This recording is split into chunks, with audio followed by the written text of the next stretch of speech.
At Thanksgiving dinner, my young husband stood up and said, "I used you for papers, but I'm having a baby with your daughter.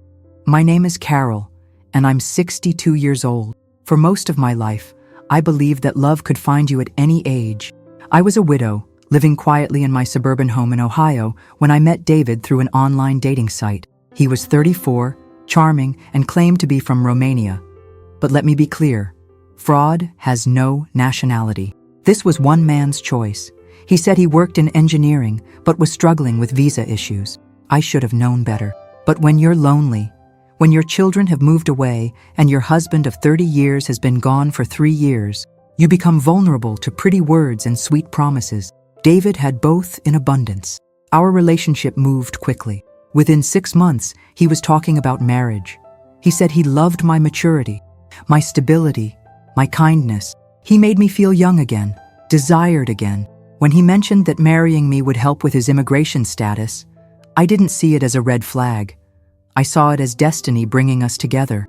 We married in a small ceremony 8 months after we met. My daughter Sarah, 28 and recently divorced, was my maid of honor. She seemed happy for me, though I caught strange looks between her and David during the reception. I dismissed it as natural awkwardness. The first year of marriage felt like a dream. David was attentive, romantic, and grateful. Before I continue, thank you for watching Letters to Helen. Please subscribe and tell me in the comments where you're from. I love reading your stories. And today's shout out goes to Margaret from Texas. He moved into my house, and we started the paperwork for his green card. I paid for immigration lawyers, document fees, and everything else that came with the process. The total cost was over $15,000, but I didn't mind. Love requires sacrifice, I told myself. Sarah visited us often. Too often, I began to think. She would come over for dinner, help with David's English, and sometimes stay late to watch movies with us. David always insisted she was welcome, saying family was important to him. He'd grown up without sisters, he said, and Sarah was like the family he'd never had. I noticed small things that should have alarmed me. David would text constantly, always keeping his phone face down. When I asked who he was talking to, he'd say it was his cousin back in Romania or work colleagues. Sometimes I'd catch him whispering phone calls in Romanian, but when I entered the room, he'd quickly end them.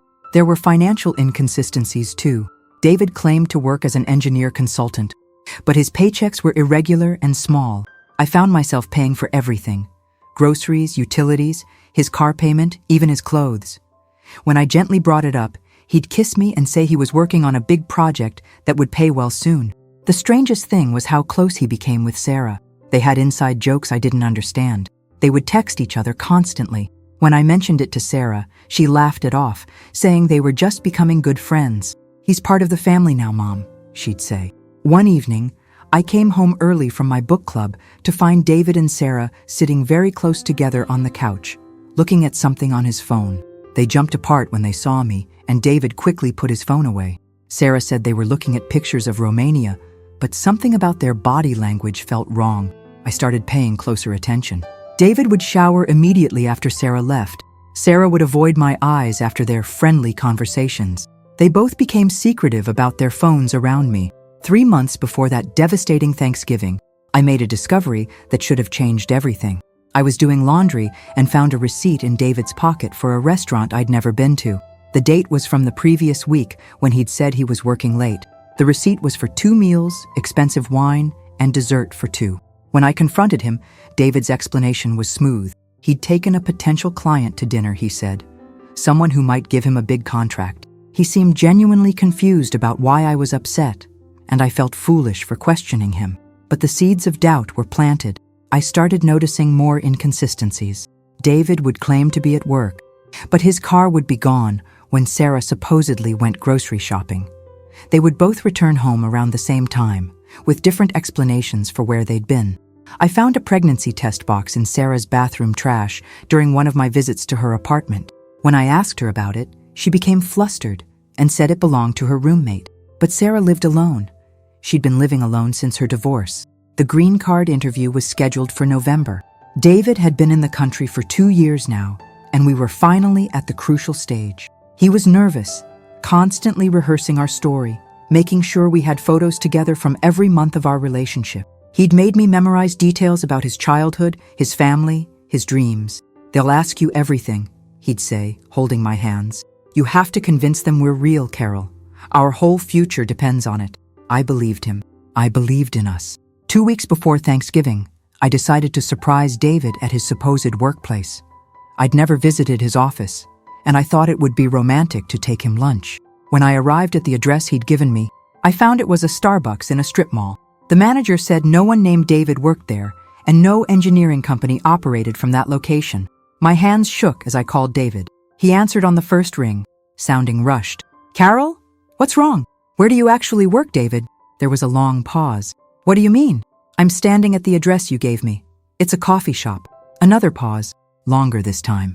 Oh, Carol, I can explain. We moved offices last month. I forgot to tell you. I'm actually at a client meeting across town. His lies were getting sloppy, but I still wanted to believe him. The week before Thanksgiving, everything unraveled. I was cleaning David's side of the bathroom when I found a small piece of paper that had fallen behind the toilet. It was torn from a notebook, with handwriting I recognized as Sarah's. The note read, Doctor appointment confirmed for Monday, 12 weeks along. Can't wait to tell you in person. Love you. My legs gave out. I sat on the bathroom floor, staring at that piece of paper until the words blurred. 12 weeks pregnant. Sarah was 12 weeks pregnant, and she was telling David about it in a love note. I thought about the pregnancy test, the secret texts, the way they looked at each other. Everything suddenly made horrible sense. I didn't confront them immediately. Instead, I did something I'd never done in my life. I became a detective in my own home. I checked David's phone while he slept. Most of it was in Romanian, but I found photos that made my stomach turn. Photos of Sarah. Intimate photos that no mother should ever see. The photos were dated over several months. Sarah in David's car, her head on his shoulder. Sarah at a restaurant I recognized as an expensive place across town. Sarah in what looked like a hotel room, wearing lingerie I'd never seen before. In one photo, she was holding her still flat stomach with both hands while David kissed her neck. I found messages between them dating back 10 months. 2 months into my marriage to David. The messages were in broken English mixed with Romanian, but the meaning was clear. They were lovers. They were planning a future together, and they were having a baby. One message from David made everything crystal clear. After green card comes, we can be together for real. Just few more months with Carol. Baby will have American father with papers. Sarah had responded, I hate lying to her. She's been so good to both of us, but I love you too much to give this up. David's reply was cold and calculating. She will understand eventually. Is better this way. No messy divorce, no fighting over money. When I have papers, we tell her together. I sat in my car outside a grocery store, crying until I couldn't breathe. My husband was using me for citizenship. My daughter was pregnant with his child. They were both betraying me in the most fundamental way possible, and they were planning to continue the charade until David no longer needed me. But I didn't confront them. Something inside me wanted to see how far they would go, how long they would continue this charade, whether either of them had any conscience left. For 5 days, I pretended everything was normal. I cooked David's favorite meals. I helped Sarah plan the Thanksgiving menu she'd volunteered to bring. I smiled and laughed and played the part of the happy wife and devoted mother, all while my heart was breaking into pieces. The hardest part was looking at Sarah's flat stomach, knowing she was carrying my husband's child. Knowing that while I was paying for David's immigration process, he was building a secret family with my own daughter. I invited my sister Linda and her family for Thanksgiving dinner. I wanted witnesses for what I was planning to do. The night before Thanksgiving, I couldn't sleep. I lay next to David, watching him sleep peacefully while my mind raced. This man who had whispered promises of forever love was sleeping soundly after betraying me with my own child. I got up and went to my home office. I printed out screenshots of every message I'd found between David and Sarah. I printed the photos, the ones I could bear to look at. I gathered all the receipts I'd found, all the immigration paperwork I'd paid for, all the evidence of my financial support over the past 18 months. I also wrote a letter, not to them, but to myself, a reminder of who I was before David and who I would be after him. Carol, I wrote, you are 62 years old. You survived your husband's death. You raised a daughter alone for the final years of your first marriage. You are stronger than this betrayal. You deserve better than lies and manipulation. You deserve better than a daughter who would steal your husband and a husband who would use you as a stepping stone to citizenship. I put everything in a manila envelope and hid it in my bedroom closet. Thanksgiving morning, Sarah arrived early to help with cooking. She was glowing, and I realized it wasn't just happiness, it was pregnancy glow.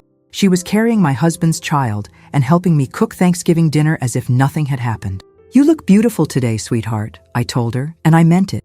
Even in my pain, she was still my daughter. She hugged me tight. "I love you, Mom. I'm so grateful for everything you've done for me." The irony was devastating. David spent the morning being particularly attentive. He brought me coffee, massaged my shoulders while I cooked, and told me how thankful he was for our life together. He even presented me with a small gift, a necklace with a heart pendant. "For the woman who saved my life," he said, kissing my forehead. I wondered if he meant it, or if it was all part of the performance. Linda arrived with her family around 2 o'clock. We had drinks, watched football, and everything felt normal on the surface. But I kept watching David and Sarah, seeing their secret glances, their careful distance from each other, their shared secret that was growing in her womb. As we sat down for dinner, I looked around the table. Linda and her husband Tom, their 2 teenage sons, Sarah, David, and me. A normal American family having a normal Thanksgiving dinner. Except nothing about this was normal. We were halfway through dinner when I decided I couldn't pretend anymore. David was telling Tom about his engineering work, and Sarah was laughing at his stories, touching her still flat stomach unconsciously. I watched my sister Linda smile at what she thought was a happy family scene. "David," I said quietly, setting down my fork, "could you stand up for a moment?" He looked confused, but smiled and stood. "Of course, my love. What is it?" "I want you to tell everyone here what you told me about your future plans." The color started draining from his face. "Carol? What do you mean?" Sarah had gone very still. She was staring at her plate, no longer eating. I said, my voice getting stronger. "I want you to tell my sister and her family about your real relationship with my daughter. I want you to tell them about the baby she's carrying." "Your baby!" The silence that fell over the table was deafening. Linda's fork clattered against her plate. Tom stopped chewing. The teenage boys looked confused, sensing drama, but not understanding it. David's face went through several expressions: confusion, denial, panic, and finally, resignation. "Carol," he started, but I held up my hand. "No, you're going to stand there, and you're going to tell the truth. All of it." Sarah started crying quietly. "Mom, please." "You'll get your turn," I said, not looking at her. I couldn't look at her yet. "David first." David's shoulders sagged. When he spoke, his accent seemed thicker, his English more broken. I did not plan for this to happen, but it did happen," I said. "Tell them what happened." He looked around the table at the faces staring at him. I fell in love with Sarah." "When?" 2 months after we married." "And what else?" He was quiet for a long moment. "She is pregnant. The baby is mine." Linda gasped. Tom put his arm around her shoulders. Their sons looked like they wanted to disappear. "And what about me, David? What am I to you?" This was the moment I'd been dreading and anticipating for 5 days. The moment when he would have to say out loud what I already knew. David looked at me, and for the first time since I'd known him, I saw something real in his eyes. Shame. You were my way to stay in America. I needed the green card, and you were kind and lonely and willing to help me." The words hung in the air like smoke from a fire. If you know someone who's ever been through a romance scam or green card marriage fraud, hit, like so this story reaches them. "Keep going," I said, my voice steady despite my shaking hands. "Tell them everything." David's composure was completely gone now. He was no longer the charming, confident man who had swept me off my feet. He looked young and scared and guilty. Sarah and we connected. She understood me. She was closer to my age, and she was going through her divorce, and we talked about everything. I fell in love with her, and she fell in love with me. "While you were married to me," I clarified. "Yes, while I was married to you." Sarah was sobbing now, her face in her hands. "Mom, I'm so sorry. I never meant for this to happen. I tried to fight it, but you didn't," I said. "You had an affair with my husband. You got pregnant by my husband. You let me pay for his immigration process while you two planned your future together." Linda found her voice. "Carol, I I don't know what to say. There's more, I said, looking directly at David. Tell them about the messages I found. Tell them about your plans for after you get your green card. David closed his eyes. We plan to, after I became a permanent resident, we planned to divorce you and be together, to raise our child together. And you thought I'd never find out?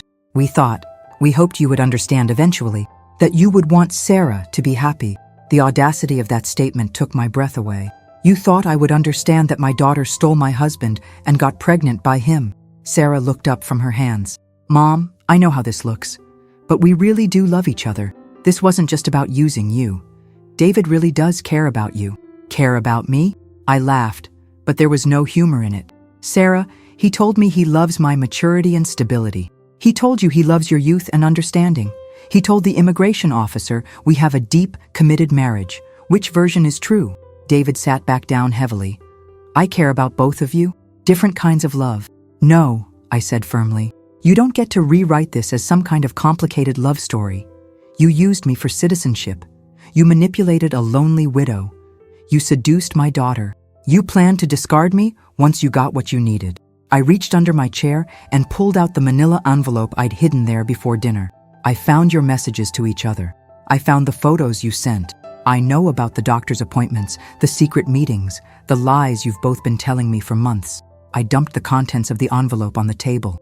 The printed messages scattered across the Thanksgiving table like fallen leaves. Photos, receipts, text conversations. All the evidence of their betrayal laid out next to the turkey and stuffing. Linda leaned forward and picked up one of the printed messages. Her face went pale as she read. Carol, this is from last week. They're talking about baby names. I nodded. They've been planning their whole life together, while I was cooking David's favorite meals and helping him study for his citizenship test. Sarah reached across the table toward me. Mom, please let me explain. Explain what? I snapped, finally looking directly at her. Explain how you could sleep with my husband? Explain how you could let me plan baby showers for your roommate who doesn't exist while you were pregnant with my husband's child? Explain how you could sit in my kitchen and advise me about my marriage while you were destroying it? Sarah's tears came harder. I never meant to hurt you. It just happened. We tried to stay away from each other, but the feelings were too strong. The feelings were too strong. I repeated slowly. My daughter, my own daughter, felt such strong feelings for my husband that she couldn't help but betray me. David finally spoke up. Carol, please don't blame Sarah. This is my fault. I pursued her. I made the first move. Oh, now you're protecting her. I turned to him. How noble. Tell me, David, when you first kissed my daughter, were you thinking about the green card interview we had coming up? Were you worried that your affair might complicate your immigration status? He couldn't meet my eyes. Tom, who had been silent through all of this, finally spoke. How far along is the pregnancy? 14 weeks, Sarah whispered. Linda did the math quickly. That means you got pregnant in August.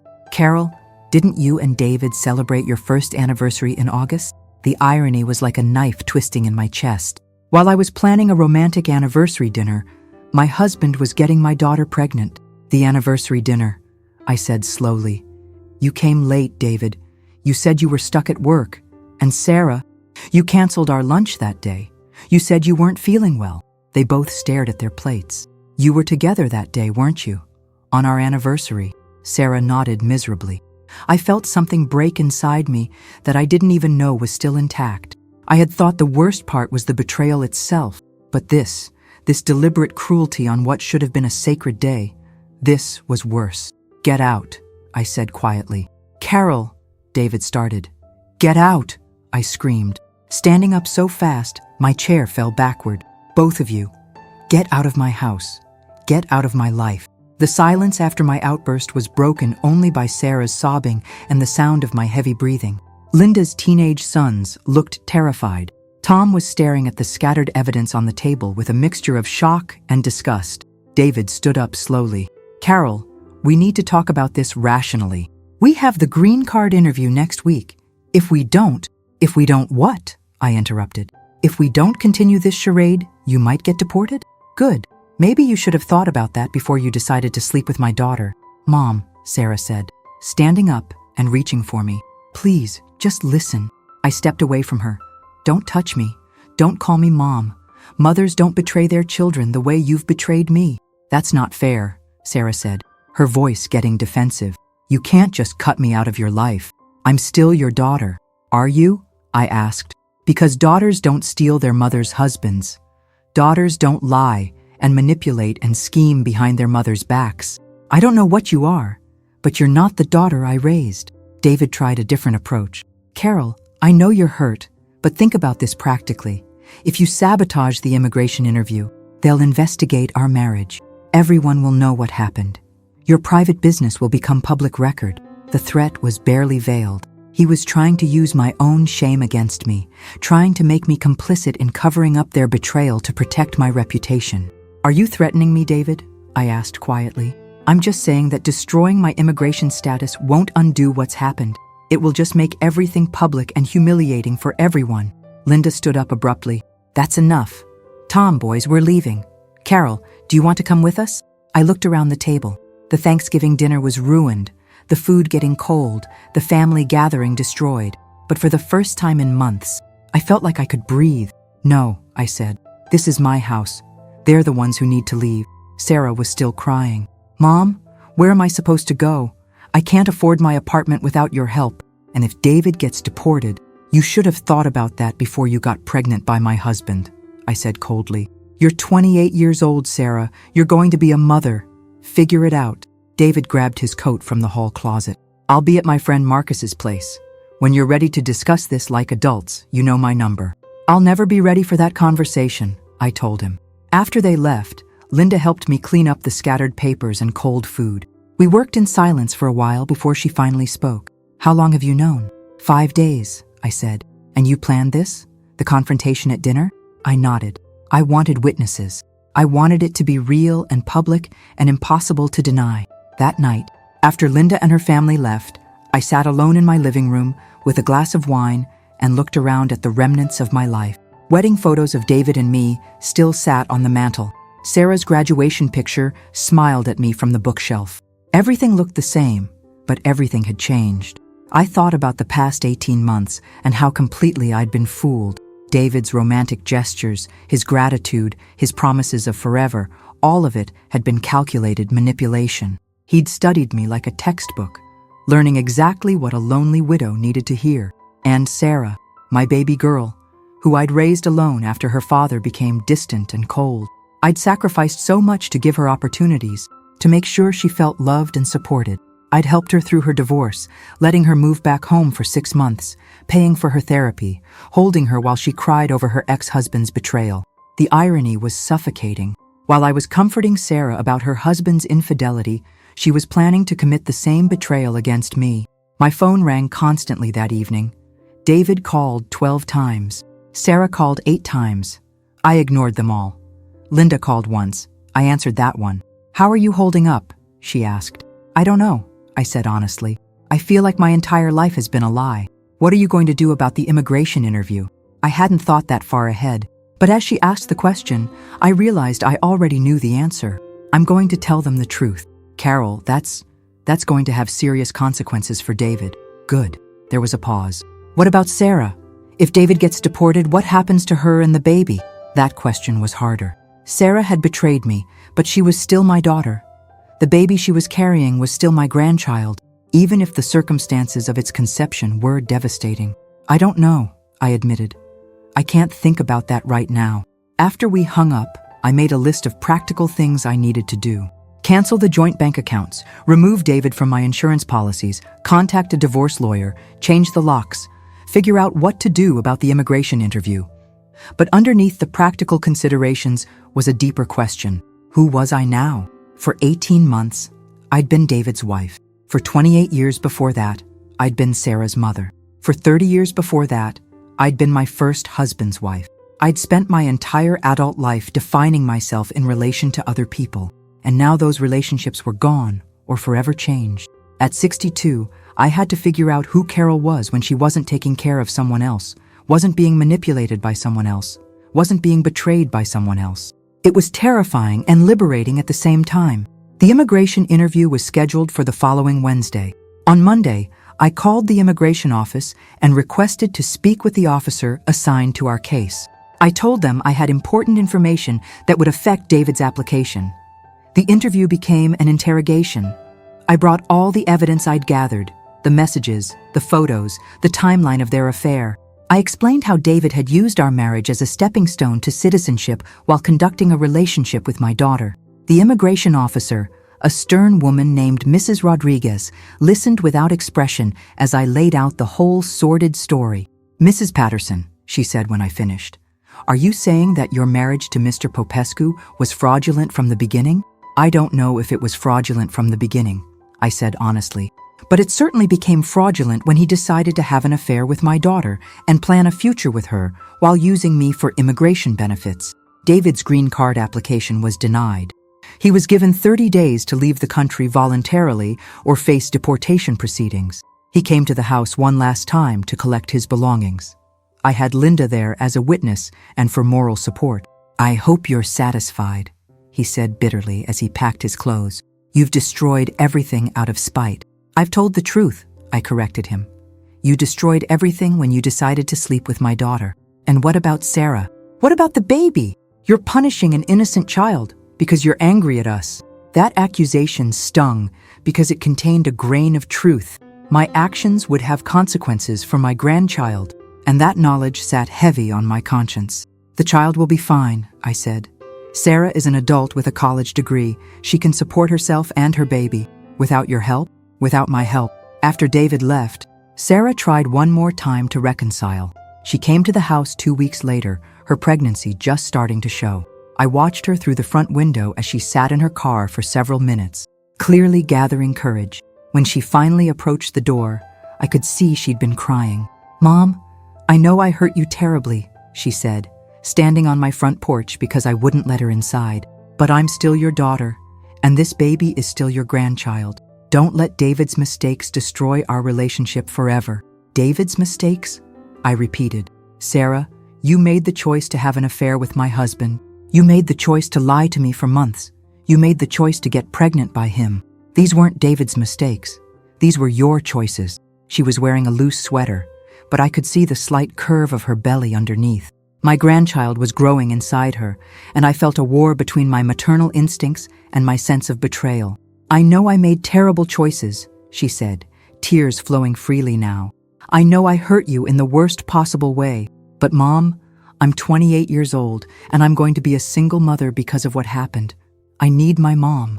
"You needed your mom 8 months ago when you were deciding whether to sleep with my husband," I said. "You didn't think about needing me then." "I think about that decision every day," she said.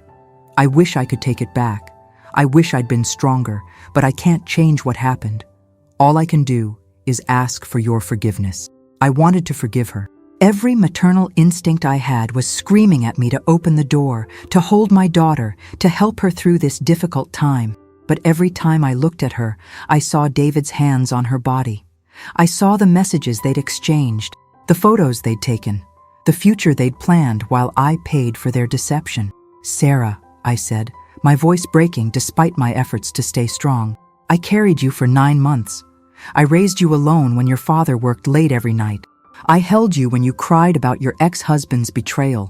I taught you about loyalty, about honesty, about treating people with respect, and you threw all of that away for a man who was using both of us."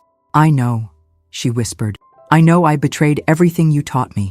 "You did more than betray what I taught you," I said. "You betrayed who I thought you were. You betrayed the relationship we had. You made me question every moment of your childhood, wondering if I failed you somehow, if I didn't teach you right from wrong." I closed the door and watched through the window as she sat in her car for 10 minutes, crying. Part of me wanted to run outside and comfort her, but a bigger part of me knew that forgiveness would have to wait, maybe forever. 6 months have passed since that Thanksgiving dinner.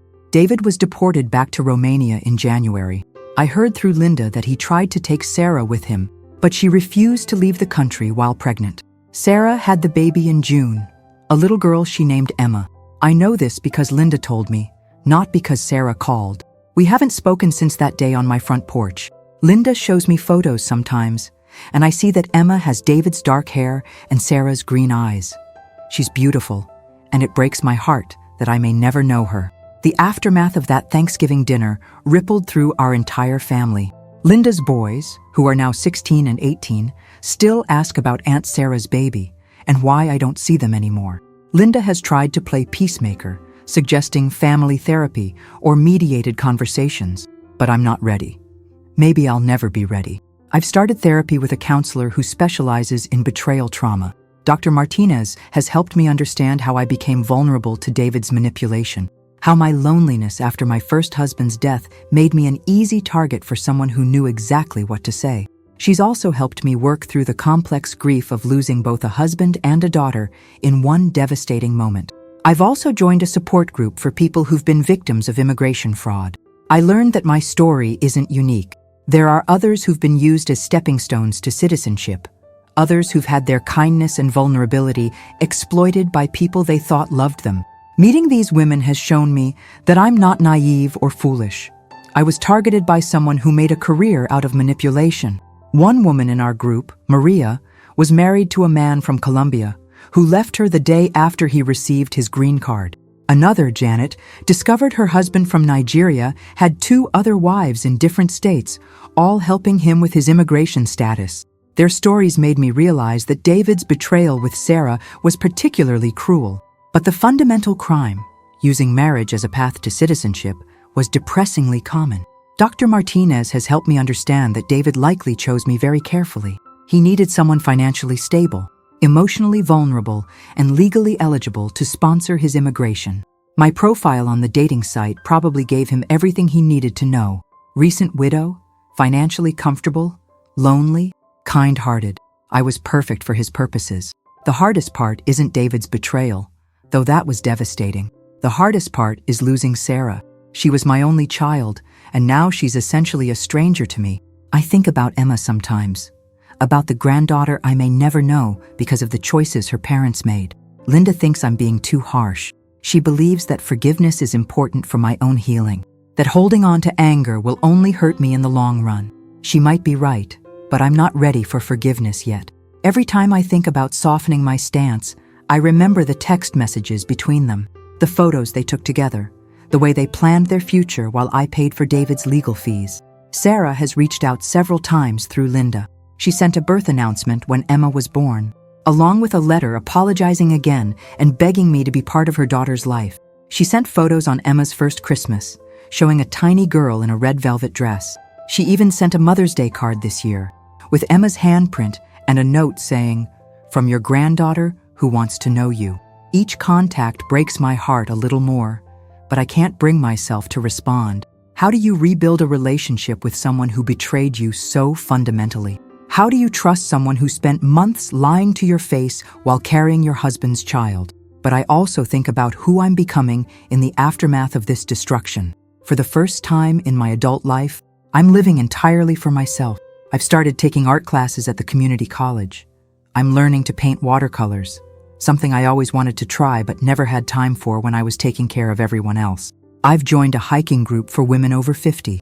Every Saturday morning, we explore different trails around Ohio. The physical activity helps with my mental health, and the women in the group have become genuine friends. They know my story, and they don't judge me for my choices.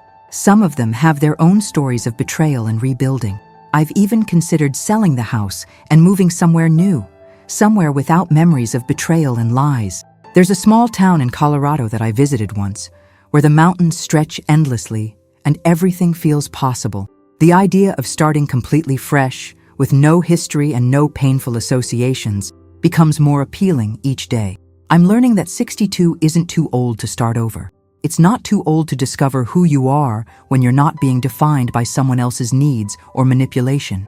For 60 years, I defined myself through my relationships.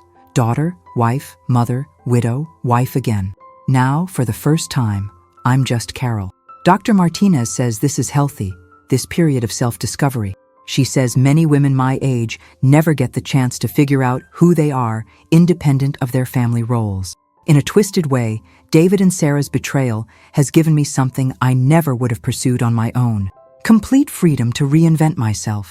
I've started volunteering with an organization that helps other women navigate immigration fraud. When someone reports a suspicious marriage or relationship, I'm one of the people they can talk to. I help them gather evidence, understand their legal options, and most importantly, realize they're not alone. It's satisfying work, turning my painful experience into something that can help others. The immigration officer, Mrs. Rodriguez, referred several cases to me. She said my willingness to come forward and provide evidence made a significant difference in David's case and helped them identify patterns they might have missed. Apparently, David had attempted similar relationships with 2 other women before me, though he hadn't gotten as far as marriage with them. I've also become an advocate for stronger penalties for immigration fraud. I've testified before a congressional subcommittee about the emotional and financial damage these crimes cause. It felt empowering to stand in that room full of officials and tell them exactly what this type of fraud does to real people, real families. People ask me if I regret exposing David and Sarah at Thanksgiving dinner instead of handling it privately. They say I could have avoided the public humiliation, could have dealt with it behind closed doors. They suggest I was cruel to embarrass them in front of Linda's family, but I don't regret it. That moment of truth, as painful as it was, freed me from their web of lies. It prevented months or years of continued deception. It forced them to face the consequences of their choices, instead of letting them continue to use me while planning their secret future. More importantly, it gave me my power back. For months, I had been the victim of their manipulation, the unwitting participant in their deception. By taking control of the narrative, by forcing the truth into the open, I stopped being their victim and became the author of my own story. The public nature of the confrontation also meant I couldn't be gaslit or manipulated afterward. There were witnesses to their confessions. Linda and Tom and their boys all heard David admit he'd used me for papers and gotten Sarah pregnant. There was no way for them to minimize it later or convince me I'd misunderstood what happened. I think about David sometimes, wondering what his life is like back in Romania. Did he find another American woman to marry? Is he planning another elaborate immigration fraud? Or did the deportation and public exposure of his scheme make him reconsider his methods? I don't waste much emotional energy on these questions, but I do hope that his experience with me made it harder for him to victimize someone else. I hope that somewhere in Romania, David Popescu has a reputation as a man who uses women for visas, and that reputation protects other potential victims. I think about Sarah more often, and those thoughts are more complicated. She's my daughter, and despite everything, some part of me will always love her. But she's also the person who chose to betray me in the most intimate way possible. She had hundreds of opportunities to stop the affair, to confess, to choose loyalty to me over her feelings for David. Instead, she chose to let me pay for David's immigration process while she carried his child. She chose to help me plan a future with a man who was planning to leave me for her.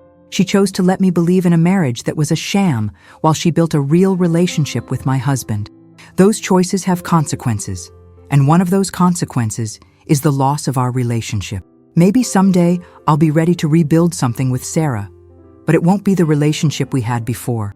That was destroyed the moment she decided David was more important than her own mother. I've received letters from other women who've seen my story on the news or heard about it through the support group network. They tell me about their own experiences with betrayal, their own struggles to rebuild after devastating discoveries. Some of them have reconciled with family members who betrayed them. Others, like me, have chosen to build new lives without those relationships. There's no right answer, these women tell me. There's no timeline for forgiveness, no obligation to rebuild what was broken. Some relationships can survive betrayal, and others can't. The important thing is to choose what's healthiest for you, not what others expect or what society says you should do. For now, what's healthiest for me is this new life I'm building.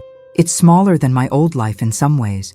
I have fewer family relationships, fewer people who depend on me, but it's also more authentic. Every relationship I have now is based on honesty.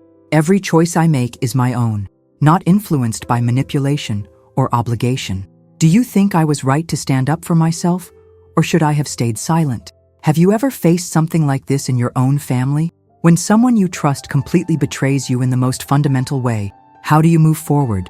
Standing up saved me. If you've ever felt used for love or papers, you know my pain. Subscribe and tell me your city. We heal together.